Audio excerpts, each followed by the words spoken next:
Welcome to Facts and Two Cents. This is Petal. Hope you are all doing great. Have a fantastic day. What's going on in the world of our faves? As you can see on the screen, they are shh. And that's what we want from them. Silence.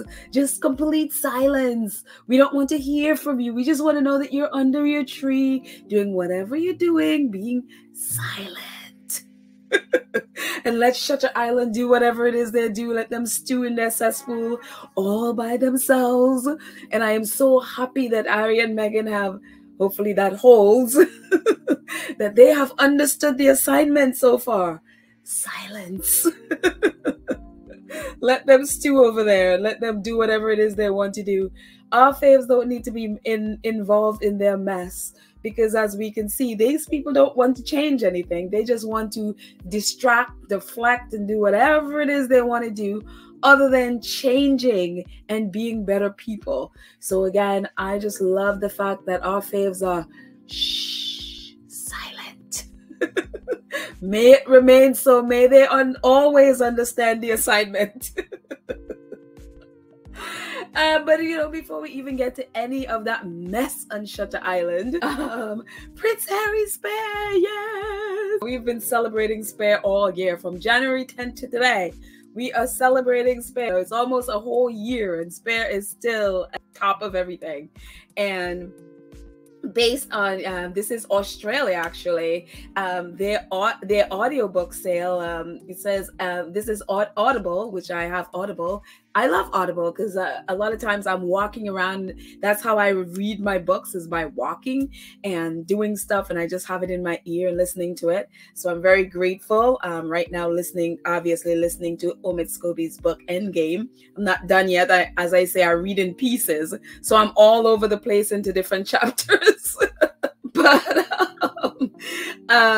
But according to this, Audible Australia says on Audible, the most listened to audiobook in Australia was Spare, Prince Harry Spare, with almost 50% of the first week sales in Australia being from audio. Audible data has also revealed 19% increase in listening hours for memoirs and pop culture content compared to last year, with Australia a nation of celebrity memoir enthusiasts. So as you can see, there's Spare. And of course, Britney Spears is number 3. I think that's the one that's really challenging. A Spare in, say, the US and stuff like that. But it's Spare all over the world. It's Spare, so. And so I hope that I know they're in a bubble out there in Montecito under their tree. So I hope that that Harry has been sort of keeping up with, and I'm sure his publishing company is keeping up with all the achievements that's come their way so far. So I hope that he just is so incredibly proud. I'm sure he's proud of his work, and also everyone who has been a part of this book. I'm sure they are like, wow, like I knew this would be great, but it's so far beyond what my expectations and what I thought and my imaginations has been for Spare. It would have been great again if it had gotten a Grammy nomination and all of that. But you know what it is? Look, people are listening. And I think the most important thing for Harry is people have been reading, they're learning, and they're understanding his perspective, his life from his perspective, as opposed to lying cesspool royal reporters. So yeah, very exciting for Spare. I want to see how many lists it end up topping at the end of the year. So yes, fair. And then we go to Shutter Island. And I'm sure by now you know the exposed royals who have been quoted, according to Meghan, concerned about baby Archie's skin color. Turns out to be a forever princess that never puts a foot wrong, that, you know, the English rose that everybody wanted Meghan to be. Turns out that this one is, yes, that's the racist royal and King Charles. And so according to what they said, according to, obviously I'm reading Ovid's book and it doesn't list the book, but it doesn't list their names. Obviously, we know the whole drama with the Dutch publication, that the names are in there, and the translators are saying, no, we translated word for word from the original manuscripts, or whatever manuscript. You know, with manuscripts, they have a bunch of different drafts of it. So whether there was a manuscript, probably an early draft that had the name, and then it was taken out, and then maybe they sent that to the Dutch translators. But it would be interesting to see. I mean, what could clear all of this up is just show the version that went to the translators. That's all that needs to happen. Show that version and then backtrack and see where that came from and who would have sent that to them. It could have been an error, it could have been a mistake. It wasn't but again, Scobie said his drafts that he did in English, and none of it had the names. And so it's one of those things that is, again, would I be shocked if the publisher sent that on? Would I be shocked if it was a malicious thing? Again, the publisher of this book is a Rupert Murdoch company. It is one of his companies. So would I be shocked if that was maybe a setup of, them setting up Omid or I don't know. I don't know. I wouldn't be shocked when it comes to working and dealing with, especially people who are connected with the British press. You have to know that they will pull any trick. These people are just I think cesspool. I always refer to them as cesspool. I almost want to apologize to cesspool, because it doesn't deserve to be connected to these people in any sense of the word. So I wouldn't be shocked at any of the thing if this was a deliberate thing from somebody within that organization. Again, I don't know. Nobody knows exactly what happened. They're doing an investigation as to what happened. But the whole thing is, for me, it doesn't matter. The British press right now are just using that as, all of the news is reporting how it is that this name's got in the book. Are the royal family going to sue? Is it libel? Is it not? All of that is just a distraction. It is totally just a distraction. And then, of course, Piers Morgan is the one that just blabbed it all on national TV, of course. Why? Because Piers Morgan is about Piers Morgan. It's about getting attention for himself. That's all that's about. It's about getting clicks. It's about getting attention for his show. And he was successful at it, because people tune in and people were tweeting about it and people were talking about it. That's what Piers Morgan is about. Piers Morgan doesn't care about the royal family, no matter what he says. He doesn't care about any of these topics, because if you go back to Piers Morgan's history, Piers Morgan would change his quote-unquote convictions, of which he has none, by the way. He will change his narrative. It's all just a narrative for him based on what's popular in the moment. And so if you go back, you have videos of Piers Morgan literally calling the royal family racist, also almost implicating them in Princess Diana's death. And so you hear the Piers Morgan now. It's like, oh my gosh, it's all about the royal family. How dare Harry, invade the royal family's privacy? They need to, and he is all about the. It's just a narrative for Piers Morgan. It's just a way for him to bring attention to himself. That's all that is.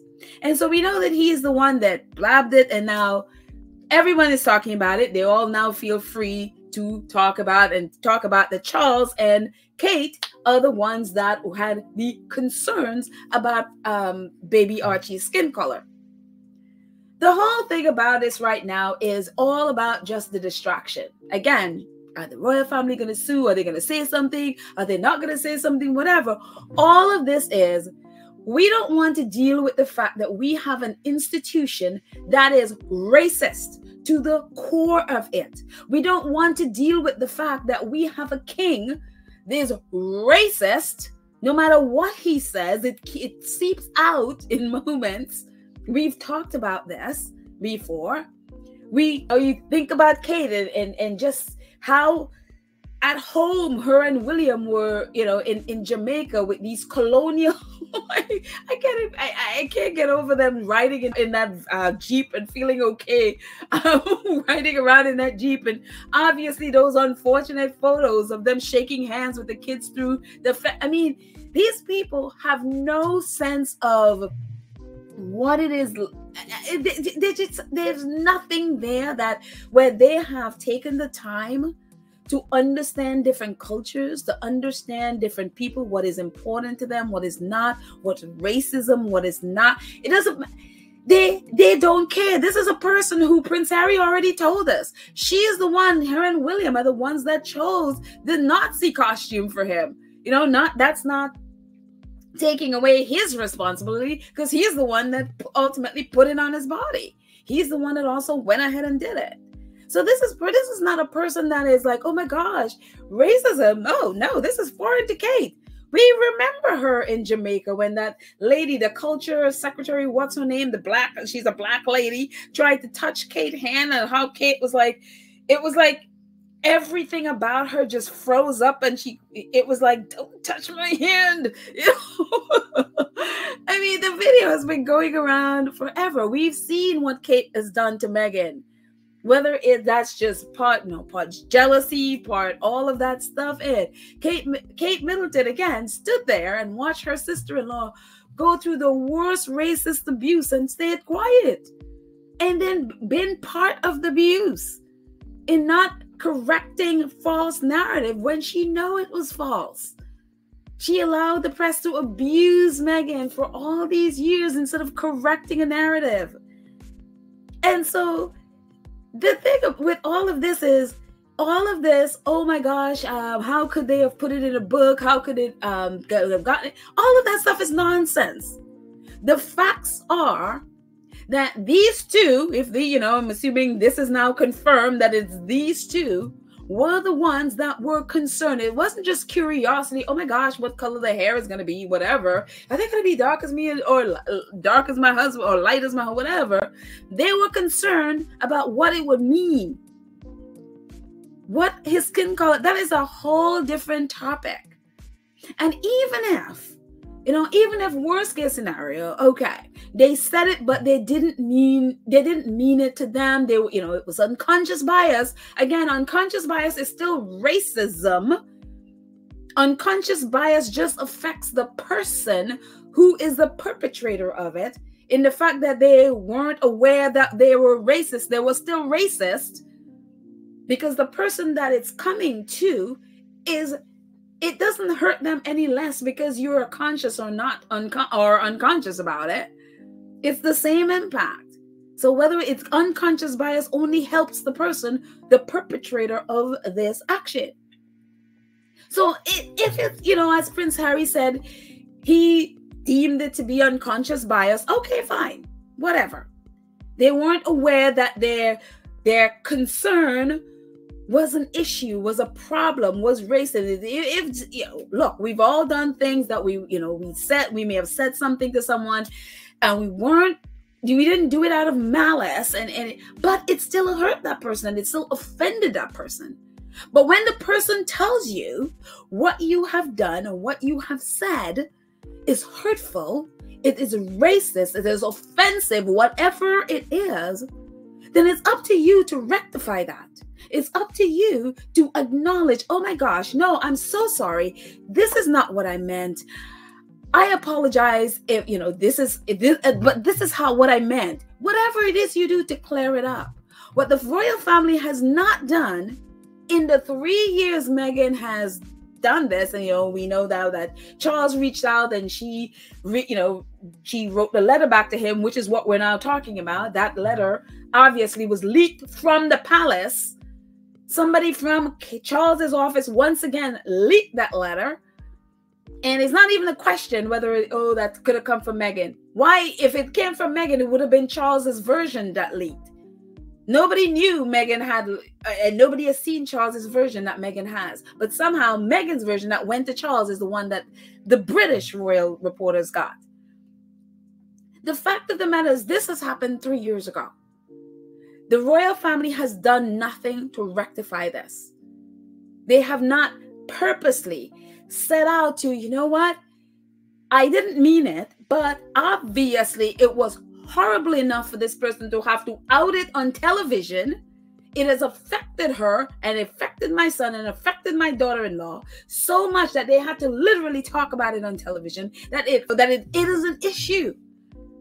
The fact is, the royal family have stood under recollections may vary. This is what they've stood on. And according to Omid, they didn't even respond. They were waiting. The reason why they didn't basically respond until like the next day or something is because they were waiting to see which way the wind blows.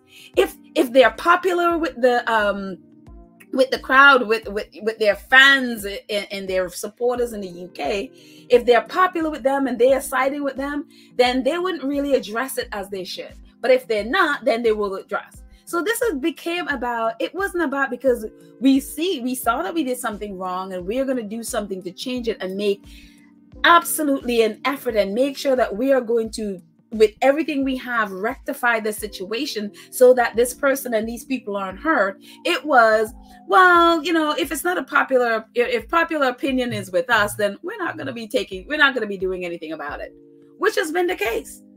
Their popular opinion, their white supremacist side of their audience and their white supremacist press, racist British press, have been all on their side. They've all been touting the recollections may vary. Recently, Valentine Lowe came out with, oh, no, it's Kate who is the one that came up with recollections may vary. And they were all celebrating Kate as being the one to, kick Harry and Meghan to the curb and make everybody doubt what they said.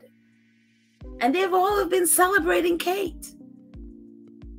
And the funny thing about it is, as we are finding out now, that just about all of them within the British press knew who the people were that had these quote unquote concerns about Archie's skin color. So they knew it was Kate. They knew it was Charles.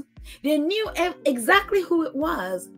Yet they have been lying to the British public and building this woman up and building them up as these great things, knowing full well that these are the people, instead of going after them and really holding them to the standard that they proclaim to have, they have been hiding all of this from the public. They have been hiding all of this. And remember when all of this happened with, when it first came out, when Meghan said it in Oprah, one of the things the British press were all saying, Harry and Meghan should not leave the public hanging. They should tell us who the racist royals are. They should tell us. We should know. Well, these people have known for a long time who they were. They have known for a long time it was Kate. They have known for a long time it was Charles. And they did nothing about it. They didn't challenge them. They didn't go at them. They didn't talk about it. Nothing. They hid it. So it tells me none of these people want to change. They don't want their royal family to change. It is as white as they want it to be. It is as racist as they want it to be. It is just what they want it to be. So now this whole hubbub, this whole fake outrage, oh my gosh, how dare they say who it was? What does it matter? You all knew who it was. You were just lying to the public. You knew who it was all of this time. And if you wanted your royal family to uphold some kind of stand, if you wanted them to be people who are not racist, you would have talked about it. You would have held them to account. You would have challenged them. Instead, You've been all about their hair and their fashion and oh, our princesses never put a foot wrong and all of that stuff. Y'all sat there and crowned him.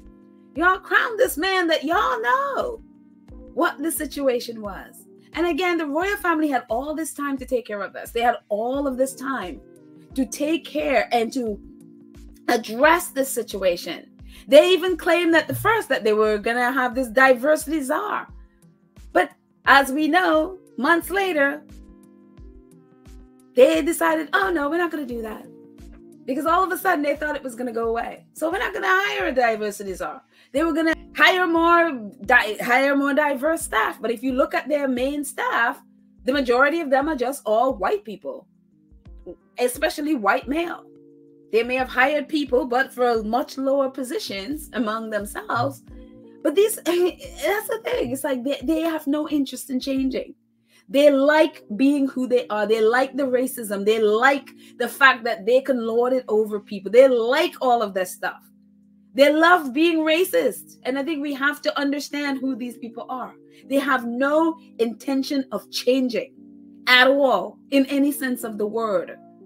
It's the same way with, we were talking recently about King Charles taking dead people's money and pocketing dead people's money. And the only reason why he's now, oh my gosh, I'm going to give 100 million pounds to charity, whatever, is because he was caught. They have no intention of changing. They have no intention of considering others. They have no intention. And so we have to see these people for who they are. It's just, for me, again, this whole fake outrage thing with this, who put it in a book and who cares? Nobody is dealing with the fact that these people had concerns. Nobody is dealing with the fact that nobody has challenged them. Nobody has called them higher on it. Nobody has said, this is wrong. What you did is wrong. Whether you meant to or not, nobody is challenging them to deal with that. I mean, this is not a private family. This is a public institution. This is a taxpayer-funded institution. And therefore, it has a responsibility to a public to uphold the standard that it's claiming. Because if it's not holding to the standard, then it's false. Then people are paying money for people who are just being fake. Which, I mean, they are fake to begin with, but, And so they have a responsibility to the people that they serve, to the greater commonwealth that the majority is Black and brown people. It's so funny. One of our spotties was like, oh my God, Black people better just start running and hiding because they'll be looking for Black people to go take pictures with. I mean, how long are British people going to accept that? Where instead of dealing with and owning their whatever, quote unquote, unconscious bias and literally doing things that would help them to change and be able to help them to be better people, instead of going out and doing that, it's all about a photo op. It's all about, oh, let me find the next Black person so that I could take a picture with them so that I could have like, oh, this is my Black friend. And if they're not going to do that, then the monarchy needs to be consigned to the dustbin. That's what it is. I mean, it's well past its sell-by date. So there's no reason to keep these people around. They're not really giving anything to society. They're not benefiting society. What they're doing is taking and taking and taking and spewing their nasty things at others, in the sense of the people, associating with the press who are on their behalf destroying other people's lives. What is the purpose of these people? What exactly is the purpose? And the thing about it is, like, they can't run away from it. Unless they deal with this, it's going to dog them forever. Because every time you see her, that's what you're going to think. She is the royal racist. That's what you're going to think when you see Charles. No matter how many Black people he decides to go on this again. Talk about, I meet Black people. Which is what, I mean, you knew this was clockwork. Of course. They accuse you of racism. Meet the first Black person. And we got a grinning Black president too. I'm not racist. I'm shaking hands with a grinning Black president. And this, of course, is the president of Nigeria, President Tinubu. And they are obviously at COP28 right now, which is the environmental seminar thing that they have. I think where are they, in Dubai or someplace like that? And the funny thing with this, I don't understand, even with COP 28 and 27 and all of those things, they meet every year, it seems, for this stuff. And nobody does anything. They all arrive there, including, I think, the British delegation all arrived there on their own private plane. And they all go there to try to preach about climate, and nobody does anything. And then they come back next year to do the same thing. And it's just like, never mind. It is just, yeah. Anyways, this is King Charles and his I have a new black friend in Nigeria President, President Tinubu.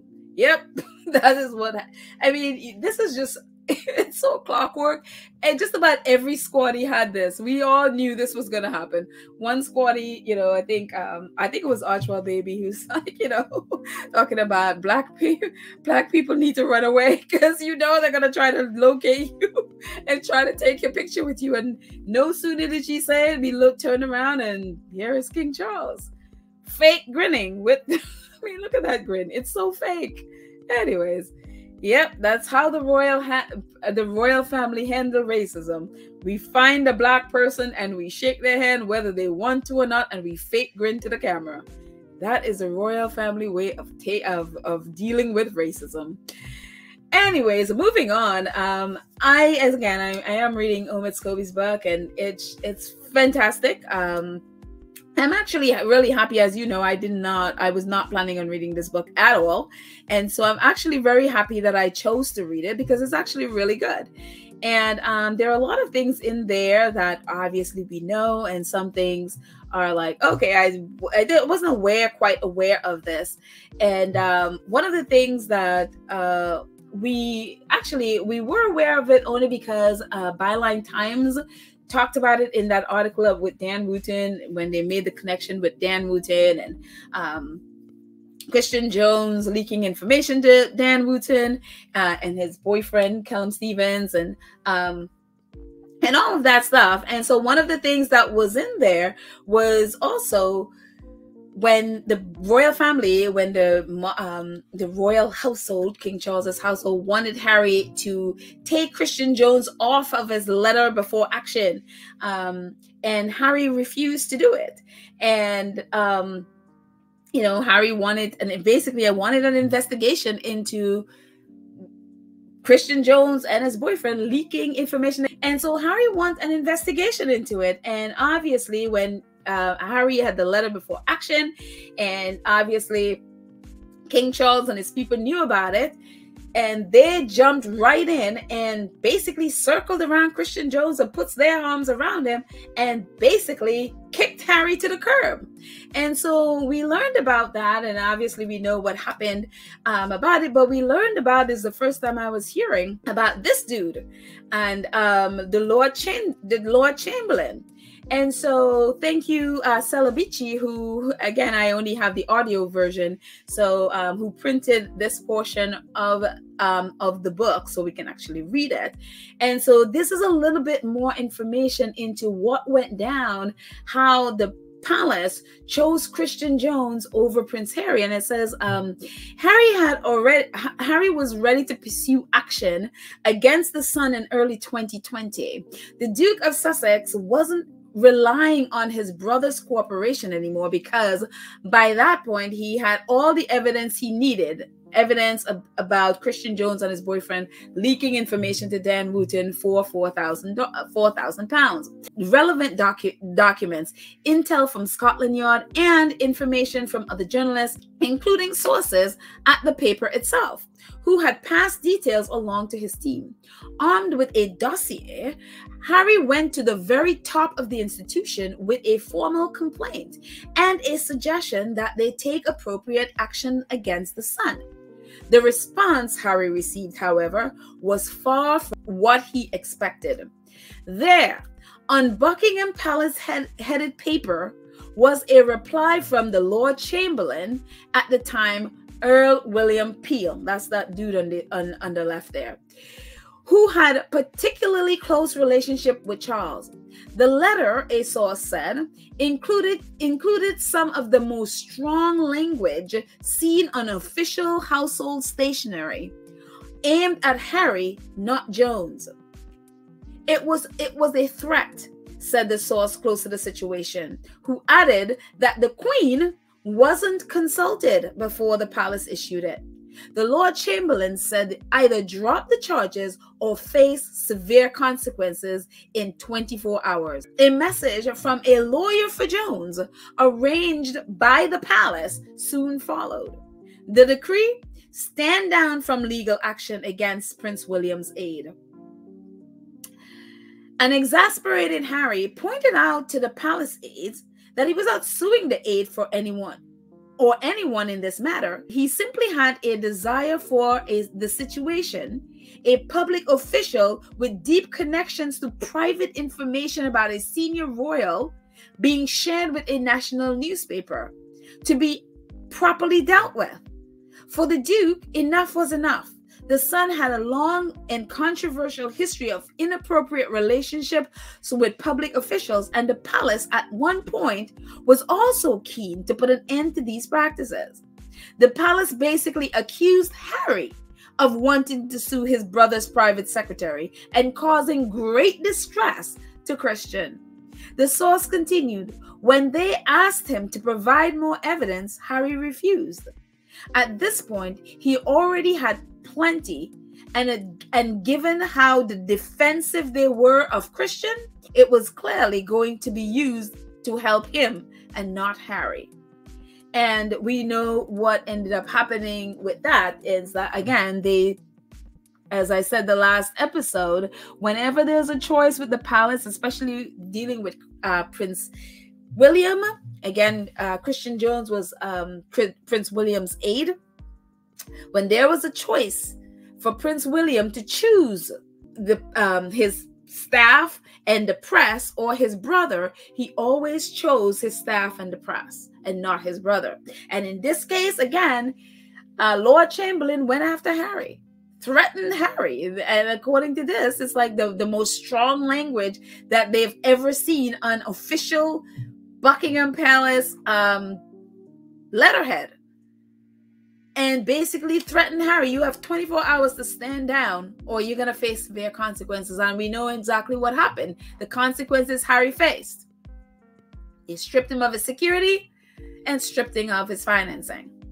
Because he would not stand down and he would not take Christian Jones's name off of this accusation. He wouldn't take his name off. And Harry is now proven right that Christian Jones indeed is the one. Him and his boyfriend were leaking information to Dan Wooten.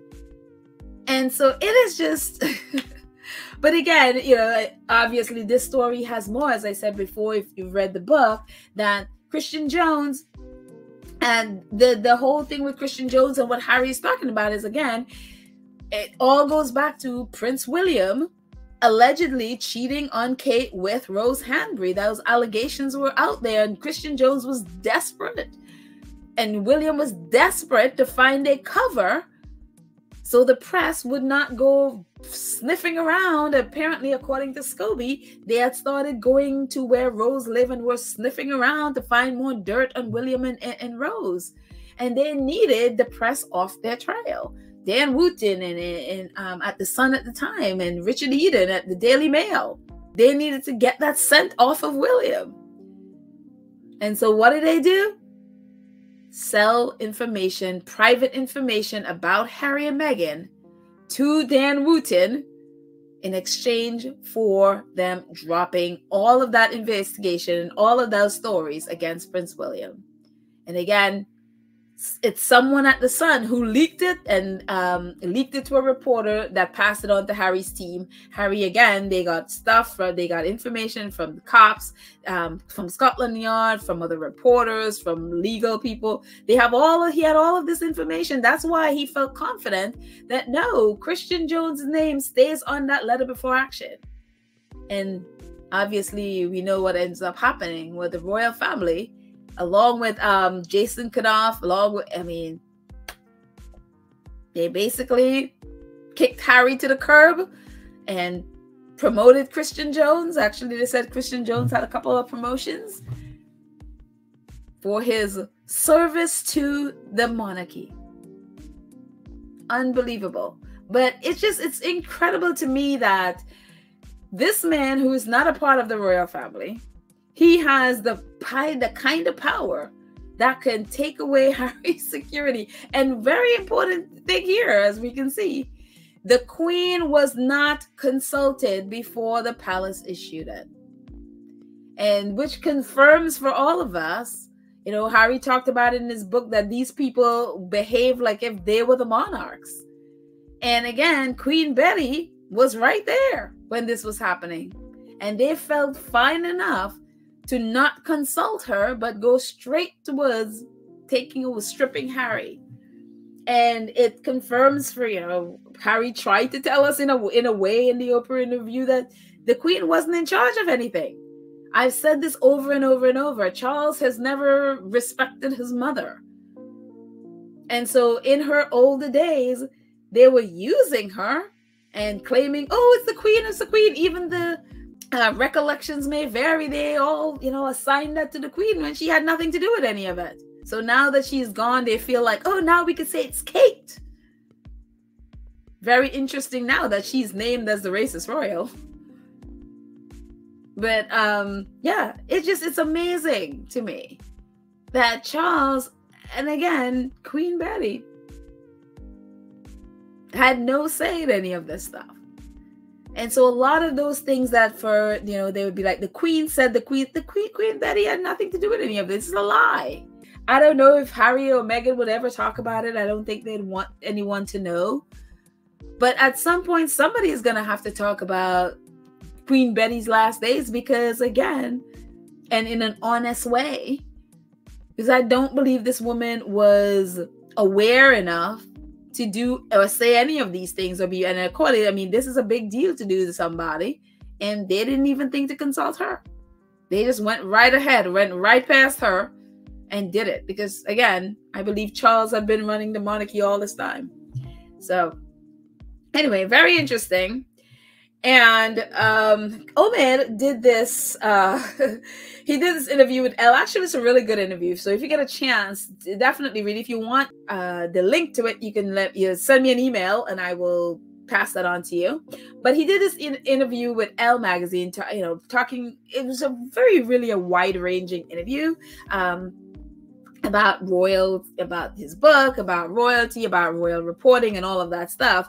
And so this part I thought was very, very interesting, because sometimes I talk about the American press, like the People or, even Elle magazine, or whether it's TMZ or any one of those tabloids in the US. And one of the things that's always happened, they have the same British press thing with sources say, sources close to the Sussexes, sources, royal sources, and all of that stuff. And I always say these are tabloids, including People. And I always get pushback. No, Petal, it's not a tabloid. I'm like, I always say these people have no sources. It's a lie. And I always get pushback. So it's very interesting when I read this. And again, the article's title is Omid Scobie on what royal stories to trust and understanding Kate Middleton and Meghan Markle's image. And so this part was very interesting. And I thought, it's exactly what I thought was happening. I didn't know the specifics, but I knew that American press have no sources and no sources close to anybody. But this is what it says. It says, as a member of the American press, your access is optional. He's talking about access to the royal family and basically working with the Rota. As a member of the American press, your access is optional to the palace. It's not like being a member of the Royal Rota, where whether you like it or not, as a member of the British press, you have to be there because they have to be transparent with their work in front of a nation that publicly funds that work, which they're kind of really not, but okay. With Americans, it's very different, but you also go further afield. The world of supermarket tabloids in the US and all of the anonymous insider quotes, all the rest of it, I'll lift the lid on some of it. And this is what he goes on to say. It says, a lot of that, their reporting and the sourcing, a lot of that comes from royal correspondents in the UK and the press pack who are just making a bit of extra money on the side and not putting their names to the story. Or they're putting things out there that perhaps they may feel more comfortable putting in the American tabloids than they would in their own work. Again, what he's saying is those sources and royal sources in American tabloid are usually royal reporters making some money on the side and basically doing what they're doing, what they do in the Daily Mail or the Mirror or the Sun or whatever. They're just making some extra money on the side, and they are we usually call the royal sources or sources close to.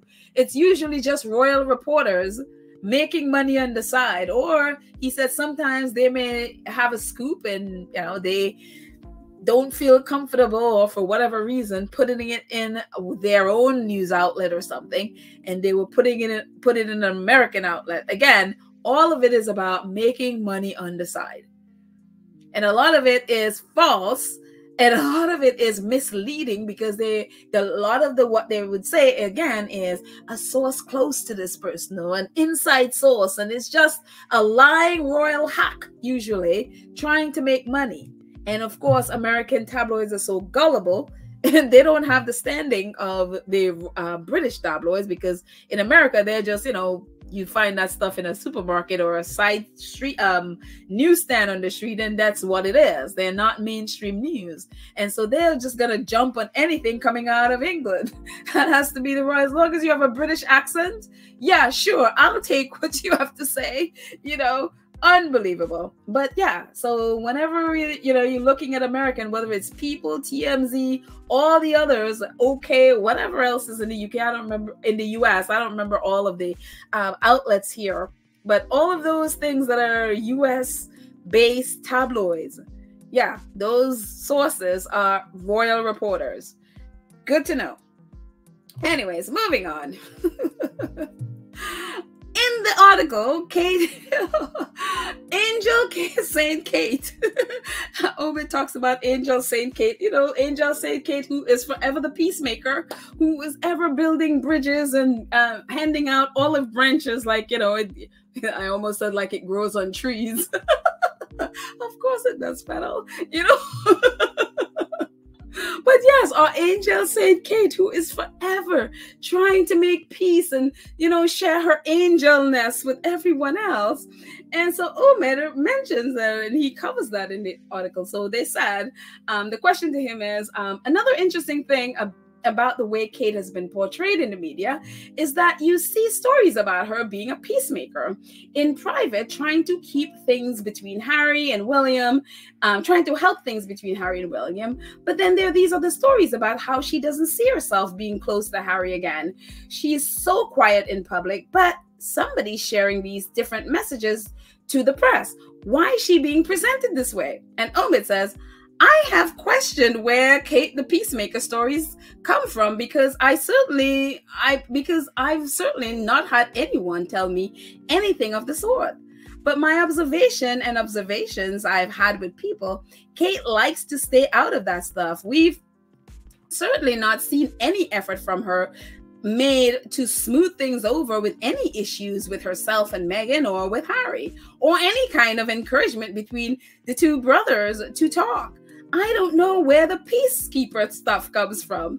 Sometimes I think it's just lazy journalism. I'll read that again. Sometimes I think it's just lazy journalism.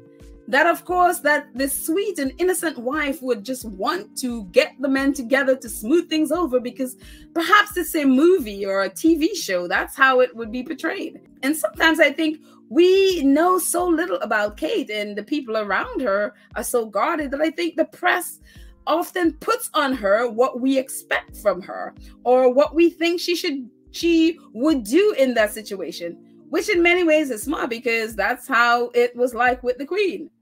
And exactly, a lot of the things people say, and if you listen to royal reporters, they usually say, well, she would do this and she would do this. Well, how do you know that's what she would do? How do you know this is what this person would be thinking? You have no idea. You're just putting what you think they would be doing on it, because they do that all the time, and then people take it as fact. And so I'm glad Omid, so enough of the stupid Angel Saint Kate, as we've said over and over and over, doesn't exist, because we know Angel Saint Kate is a mean girl. It's like, what has been shown to us, even though she doesn't say a lot, what has been shown a lot is that she is a mean girl. She is not any Angel Saint Kate trying to mend any fences. Nonsense from the British press. So thank you, Omid, for clearing that up. And again, this whole thing, again, you know, we have to remember, with all of this drama that's going on, with all of the nonsense going on with the British press, who put it in Omid's book, who named the racist royals, who all of this stuff, all of that drama and the noise and the loudness of it, we can't forget what is all of that loudness is covering, along with covering up the fact that they don't want to deal with racism in the royal family and the racist structure that's a part of the monarchy. They're also trying to cover up this news about Charles and William basically pocketing dead people's money. Since this has come out, they have gone into overdrive trying to distract it. Well, they have really distracted, honestly, people in every which way from the fact that King Charles and Prince William are pocketing dead people's money. And instead of that money going to charity that is like it was supposed to go to, they have been pocketing it. And obviously, when The Guardian did the expose on them, they have now, because they got caught, Charles is like, okay, I'm going to put $100 million into charity. Right, sure, I'm going to believe that when I see it. And if I don't see it, you're lying, is one of what I think about this. And of course, it's because he's caught. And the reason why this stuff like this plays out, and this has been going on since, again, he only a year ago inherited the Duchy of Lancaster. So Queen Betty, all of these years, have been doing this. While everybody's like, oh, she's such a saintly grandmother with white hair, she has been robbing dead people. She has been taking dead people's money all through, ever since she's had the Duchy of Lancaster.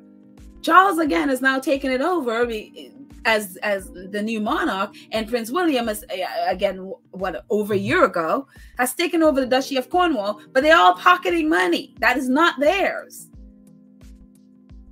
And so now they're like, okay, we're gonna kind of do what is right or what we think is right. And so the thing about why this stuff like this is allowed to go on and on and on is because, one, there is no oversight.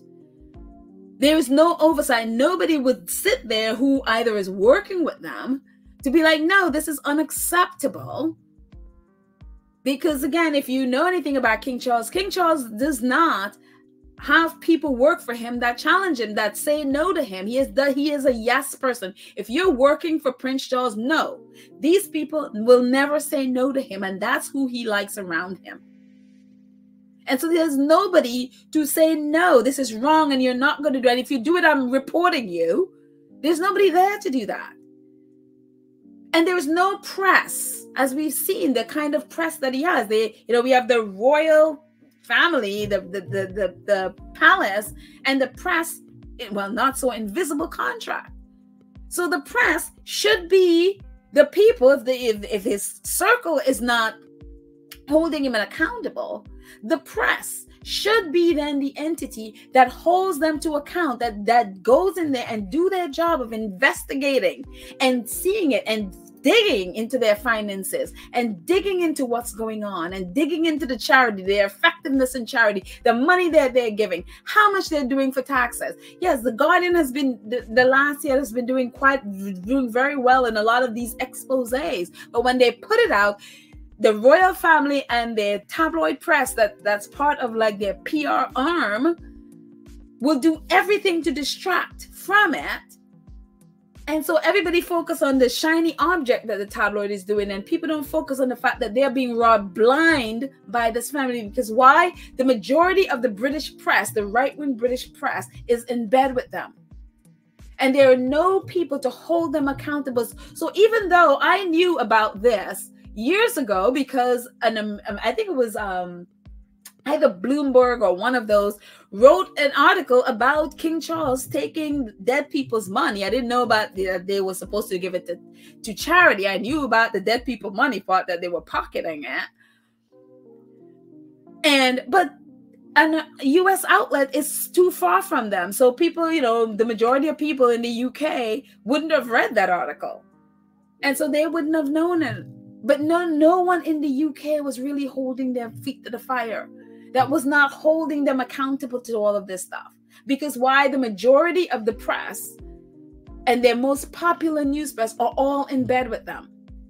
And so they're allowed to get away with this stuff. They're allowed to rob people. And then when people find out, they get apathetic so fast. They're too afraid to fight. They feel like, oh my gosh, I don't have the money to fight, which a lot of times it will wipe you out if you take these people to court. But enough people aren't standing up and saying, no, this is unacceptable. And again, the people who should be holding them account, the press, is in bed with them and has become their PR arm. And so you have stuff like this, and that's how stuff like this. And so Prince Harry said it perfectly. Democracy fails when your press fail to scrutinize and hold the government accountable, and instead choose to get in bed with them so that they can ensure the status quo. This is exactly what happens here.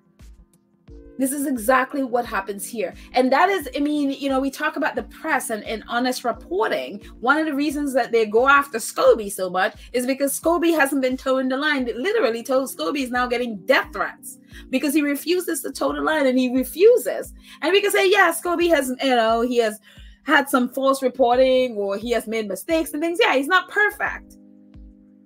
He's not perfect, but he is one reporter that is in that area that is decided, I'm going to tell the truth as much as I see it. And people don't like it. But it's so important that we have people who are going to hold them accountable, because if you don't hold them accountable, you have something on much grander scale than where you see now. Real world. We have a war going on. Not even a war. We have genocides really going on. I've been focused a lot on the one in Palestine, but one of the things that happen when you have the press that would not hold power accountable, and instead of holding them accountable, you spread their propaganda. You become their PR for whatever lies and manipulations and usually it's lying and manipulating people so that they could continue to abuse, they can continue to steal, they can continue to whatever. So if you're not doing it at these levels, with stuff that are much smaller, not that it's small, robbing dead people is a huge thing.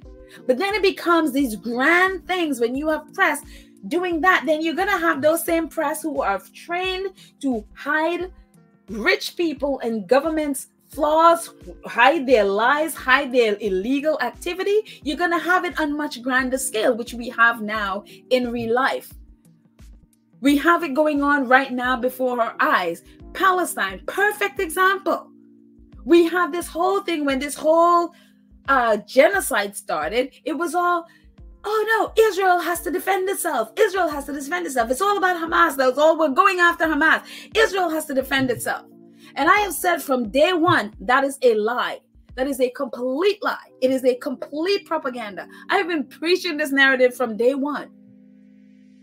And if you look at the narrative now, very few of them are still like, oh yeah, Israel has a right to defend. It's never been that. It has been very clear from the beginning the truth is that Israel is trying to wipe out an entire nation of people to steal their land. It's what they and the United States government are doing. And we have Western from US, UK, Germany, all of these Western news outlets pounding the same lying propaganda to give the governments an excuse to wipe out a people. It's the same thing. It's the same thing with, again, with the British press not holding accountable and not speaking the truth about what is going on, even though they know what is going on. They hide it from the people. It's the same thing that's going on now with real world Palestine and Israel. If I, who is not a reporter and I am not a journalist, can figure out and could see that, wait a minute, that is a lie. Just look at the actions. Look at what they're doing. That is a lie. That narrative is a lie. It's a propaganda lie. Then if I could see it, surely they can. But they refuse to, because they refuse to hold power to account. And you see it in those levels where it's like, okay, the person is dead, but you're seeing that same thing translate where thousands and thousands of people, now it's going, I think it's over 15,000 people, over 6,000 children are dead because the news people who have the power, they have the platform, refuse to hold power to account. And this is deadly. And it's so funny. I don't even know a whole lot about, and I have to go back and read up what happened with Julian Assange, because again, my mind was, oh, well, my government is right, whatever happened with him. But I saw it, he said this, and I was like, this is so true.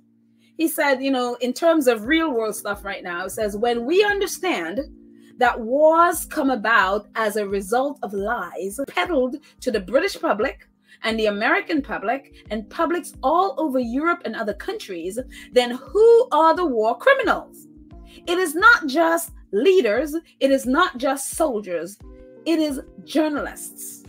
Journalists are war criminals. And it says one of the hopeful things that I've discovered is that nearly every war that has started in the past years has been the result of media lies. The media could have stopped it if they searched deep enough, if they hadn't reprinted government propaganda. They could have stopped it. And this thing, it applies whether it's real world in wars or if it's stopping the, King Charles and the Queen from stealing dead people's money. It applies to all of this. If people who, again, this is the power of the press. If reporters and journalists do their jobs and hold power to account and stop writing their propaganda and feeding that lying propaganda to their people who are gullible to eat it up and think, oh my gosh, well, if the press said, and if I saw it in the news, then it's true. Or if my government said it, then of course it's true. Look, I'm not coming down on anyone because I was there until my eyes opened and it was like, wait a minute. Oh no, wait a minute. This is, no. Let's back up here. And not everybody is there. But we have to see the power of what it means, what happens when we don't hold people to account. And it goes back to basics. Like what I said at the beginning when, the genocide started, it was about, look, if you had a friend that you saw and is doing wrong, you don't go along with your friend. You love them enough to tell them the truth. You love them enough to hold them accountable that they don't be destroying somebody else's life. And in the end, will ultimately destroy their own life. You hold them to a standard. You hold them to account for their actions. You don't do it. And it's the same way. It's like you see something is wrong and these people are lying and they're just spreading propaganda so that way you can, bamboozle people's minds so that they can go ahead and keep doing what is evil and what is wrong.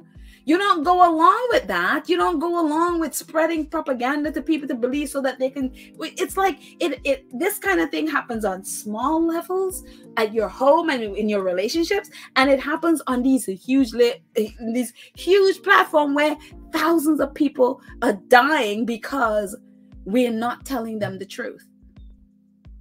How many families have missed out on how much money that they probably just didn't even know that a relative or whatever died, and King Charles, instead of them really doing searches to find if they have next of kin, whatever, they just pocket the money. And it's just like that stuff affects people. And so it's very, yeah. But again, this stuff it applies here in the real, yes, the royal family's real world, but in the present, in the sense of this, this genocide that's going on, the power of the press It's like, if you are lying to people, then you give your government and whomever else the power to go and commit these atrocities. If you call them to account, if all the press in the United States and the UK starts really doing their job and going after and questioning and challenging the lying narratives that the governments are putting out, you think we would be at war today? No, because why? There are people who are, they are thinking, well, we need to get elected next year. We don't want to be risking people not voting for us in the narrative where people see us as we really are, literally committing war crimes. Nobody wants to be associated with that. So if people start thinking about that, then they're not going to want to vote for us. You think they're going to be out there doing it? No. But they're relying on the media to cover their atrocities. They're relying on the media to make it okay and palatable to us so that we, even though we have a sense of it, we could hold our noses and vote for them anyway. It is time that we stop holding our noses and voting. It's time that we vote for people who really have the moral integrity to be in these positions. And because I think people know that we, especially in America, people hold their noses and vote like, oh, they are really terrible people, but at least it's not Donald Trump. No. People need to understand, if I'm going to be funding a genocide, then I cannot expect that people to vote for me. We need to get to that place. And that's not what's happening. So anyway, that's a whole other thing. Anyways, coming back to the power of the press. One of the things that's been happening, we see it with Scobie, with him going against the narrative, and what happens with people that go against the narrative and decide to tell the truth. This is what happens. And this is why you need a thick skin in this industry. And, when you are telling the truth. Mehdi Hasan, he works for MSNBC. And Mehdi Hasan, he has been one of the few journalists and mainstream media to speak the truth and not allow Israel's lies on a show, and really fact check and challenge Israel, and also been speaking the truth about what is actually going on on the ground in Palestine, whether it's on a show or tweeting, being on Twitter, whatever. And he's been one of the only ones who's been doing it. Very few Western journalists are out there speaking the truth on a consistent basis about what's going on between Palestine and Israel. And what happens? NBC canceled his show yesterday. Of all the shows, his show got canceled. Not only that, CTV in Canada, this reporter, Yara Jamal, the only Canadian journalist that they have, they also fired her. TRO says, I was asked if I regret what I said about the state of Israel, and I said no. Canadian Palestinian journalist Yara Jamal says she was fired from CTV, a TV channel, for her pro-Palestinian and anti-Zionism views. And what was the question they asked her? They asked her if Israel and Palestine, if Jews and Palestinians could basically live side by side, or Jews and Arabs could live side by side. And she says, yes, they can. But Palestinians cannot live side by side with Zionism, which, as you know, Zionism and Judaism are two very different things.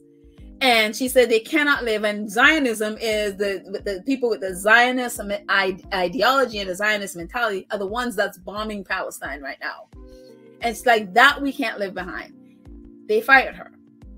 And this is kind of the thing that you see a lot. So many people who has been protesting this genocide are being fired, being outed, being all kinds of things, because they would not submit and they would not preach the propaganda that the governments are trying to push out there. So that's one of the things that is happening in real time. This was Yara 2 days ago, and Mehdi yesterday, both fired, because they spoke up and spoke the truth about what's happening, and and speaking and exposing the lies that's coming out of Israel. And one other thing that's been happening has been this: the sacrifices that people make to tell the truth. And when you see Western journalists, especially in this arena, just completely lie, misrepresent, or that they know the truth and they'll refuse, or either afraid, whatever, to say it. And then you think back about these Palestinian journalists. Every single person on that list on the right are all dead, all targeted by Israel and all wiped out. 66 people. As of yesterday when I did this, it was 66. This morning, they killed another one. All of these men and women targeted and killed. A lot of them, their entire line of their family has been wiped out. Because of what's happening, a lot of them, the families huddled together because they want to, they're terrified. They all family come together, all generations.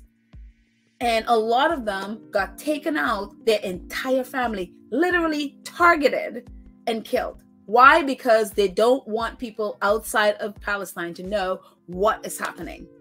And this morning, another one got killed.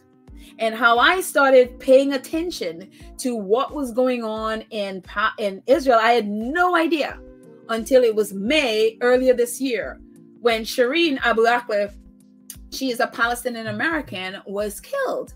And at first, Israel was like, no, it's Palestinians, the terrorists, whatever, killed her. And they were like, I think it was, it might have been Hamas or one of the other resistance groups in Palestine. They were like, no. And they were like, no, you're the one that killed him. And finally, I guess after investigation, Israel finally had to own up to the fact that, no, it was an IDF soldier that killed her. She was in the middle of a report. She was literally filing a report with a camera person, with her vest on, with her press vest on, as you can see on the floor, in the ground there. This is her on the ground when they shot her. They shot her and injured her camera person. She was clearly visible to whoever it was that killed her, and they shot and killed her. The same thing recently with 2 journalists literally filing a report in Jordan. They wiped them out as well. And so these men and women, when you see these men and women, lives are wiped out. Why? For telling the truth. It makes it so unacceptable to me to see American journalists and Western journalists do what they do. And a lot of these people, no one in the Western world are honoring them. Really, like, you would think their colleagues in the Western world would be like, oh my gosh, would be advocating for them. Nothing. Absolutely silent. With 6, I don't think there is any war that, this war is I keep saying war, it's not a war, it's a genocide. It's been 2 months. And I have never heard this many journalists be wiped out, and especially not in this short period of time. And you would think that would be big news, and it's not. And you have to wonder why. But again, Shireen was how I started paying attention. And you heard my rant when Israel was part of the Invictus Games. That's what made me start to be like, oh no, there's something really rank here. There's something really sick here. And so again, this is what is happening. And they were killed because they were telling the truth. That's why it's so egregious to me to see Western journalists refuse to tell the truth and are perpetuating lies, So, but I just want to thank these very brave journalists who are still there out in spite of all of their colleagues died. These are only 4 of them. There are quite there's obviously a lot more of them that are out there. Some of them are not even actual press people, but they have been sharing everything that's been going on so that the Western world, so that the world could know what's happening, which is, why they're being targeted, because those who are perpetuating this don't want the world to know. And so thank you, Blastia and Motaz and Bisan, and I couldn't get the gentleman on the far left's name, but thank you for just, in spite of their lives being in danger all the time, they are dedicated to telling the truth. And these are some of Motaz's photos. If you want, he is on Twitter and he's also on Instagram. Some of the most amazing photos about this genocide. Some of them are, they have to block because, you could see it. You'd have to go in to see it because it's so graphic. And so, I think GQ Arabia just awarded him, I think, man of the year or something like that. But he is a 24-year-old. I mean, he looks so much older because, again, he's lived. When you live in this circumstance, it ages you. And he is a photojournalist, and his work is amazing. It is just, please pray for him and all the others, because today he was saying how tired he is. He's just tired. He's literally there waiting to die. That's how it's just a hopeless feeling. And so please pray for them that, you know, that they will be protected. But it's a really, really hard thing when you see men and women are there. Their life is on the line, literally. And they are just, instead of just being in a corner and just, they are out there doing their job, recording it so that we would know. So that we would know that they are not a number, that there are people there, that there are people who are trying to just have a life just like we have. And so for them just doing this, again, for me, that's why it's so hard when I see reporters here, whether you're reporting on the royal family or reporting on a genocide or war, whatever it is, when I see propaganda, it is egregious to me when I see these men and women put their lives on the line like this just to get the truth out. And so, moving on, this happened last night. This is Invictus. Invictus were at the White House. The U.S. team were at the White House for the tree lighting last night. The president also even name-checked Prince Harry and talked about when him and Flotus were at Invictus Games, I think 2014 and 2016. And so the USA Wounded Warriors, USAF Wounded Warriors says members of the Invictus DE and Invictus US, including the Air Force W2 AFW2 warrior athletes, met President Biden and First Lady at the White House last night as part of the National Tree Lighting celebration. So they're all Invictus and Wounded Warriors and all of them there celebrating last night the tree lighting in DC. And so honestly, this case, when I saw this, on any other circumstance, I'd be rejoicing. Oh my gosh, see, Harry, the president, name checks Harry and all of that stuff. And it's like, I look at it and I wish I could be happy. I wish I could be excited. I wish I could be, I'm just telling you the honest truth, I wish I could be excited for for this. And I'm happy that the Invictus Games, they're getting, you know, the athletes are getting recognized. I think it's amazing. They are amazing and they deserve every recognition from the highest office, because again, they put their lives on the line for the freedoms that we have today. And so for me, you know how I feel about vets. I mean, it's just an incredible honor for them. I just wish I could be happy about it. I really want to be happy about it. I really want to be excited that, you know, the president, you know, because, you know, us squaddies, we love them name checking Harry and all of that stuff. And part of me is just like, how can I be happy for them? You know, not that it has anything to do with me, any of this, but part of me was just like, last night, as the president is enjoying this tree and enjoying the tree lighting and having a great time and all of that stuff, at that same moment, he gave approval. You know, the U.S., whether he had to give another approval or not, the U.S. is funding that genocide in Palestine. They started bombing again last night. 60-something people has died, including lots of children. And so while I felt like I'm happy for the Invictus and the honor that it is for them, and it is, I couldn't be happy about it. I couldn't be happy with, and like, I cannot unsee what I have seen that this president has allowed and his administration has allowed. I can't unsee it. I can't, you know, get excited about him talking about Harry. I just can't, because I cannot unsee and I cannot unhear what he has done. And it's so sad, because I'm like, I want to be so happy for them. And again, it doesn't have anything to do with me. But again, I'm seeing it, so I have feelings about it. So I thought I'd share it. And so, anyways, moving on. Invictus Vancouver Whistler, they are going ahead with their stuff. They are moving ahead. It says we are excited to announce our partnership with Whistler Black CMB to work together to deliver the first ever winter sport program in Invictus history and to build a winter adaptive sporting legacy. And so there is actually part of a video that is from the Squamish Paralympics sit skier Alex Cairns. And this is a resort, from what I see from the website. It's a resort. And so they are partnering with Invictus, the Whistler part of it, and to deliver. So maybe some of the athletes may be staying at their resort.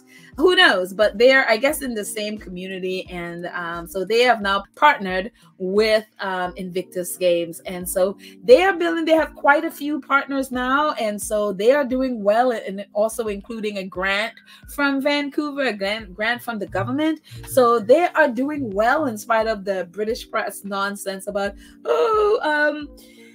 Invictus funding is don't have the funding, or they're wasting money, or some stupidness like that, obviously trying to do attack anything that Harry is a part of.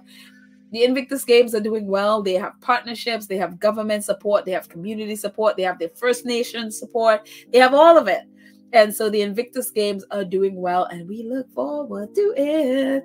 Again, Harry and the team are going to be there for, and I'm sure Meghan will be there too, for the 1 year too in February. And so we are looking forward to that.